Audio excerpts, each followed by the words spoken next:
ସତରେ କଣ ତୁ କିଛି ମନେ କରୁନି?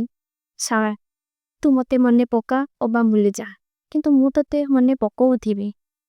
ଗଧୂଳି ବେଳର ଗୋଲାପୀ ସଞ୍ଜ ଆଗମନରେ, ନିଶାଚର ରାତ୍ରିର ଘନ ଅନ୍ଧାରରେ, ଖରା ବେଳିଆ ଝାଞ୍ଜି ବାଆରେ ଅବା ଭୋର ସକାଳର ସୁନେଲି କିରଣରେ ତୁ ମତେ ପ୍ରେମ କର କି ନ କର, ମୁଁ ତତେ ପ୍ରେମ କରୁଥିବି।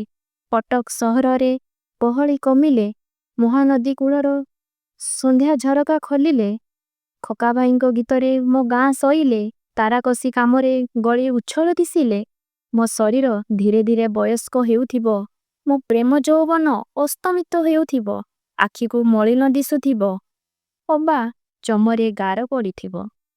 ମୋ ମଥାରେ ସିନ୍ଦୁର ସାଜିଥିବ ସତ, କିନ୍ତୁ ମନ ତୋ ପାଖରେ ଅଳନ୍ଧୁ ଲଗାଇ ଡାଇରିଟେ ପରି ସାଇତି ହୋଇ ରହିଥିବ।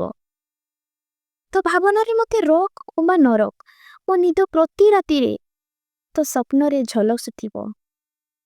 ମୋ ଆଖି ରାସ୍ତାରେ ଗଲାବେଳେ ତୋ ପ୍ରତିଛବି ଖୋଜୁଥିବ, ତୋର ଗୋଟେ ଝଲକ ପାଇଲେ ସବୁଥରକ ମୋ ଲମ୍ବମୂଳ ତାଙ୍କୁରି ଉଠୁଥିବ।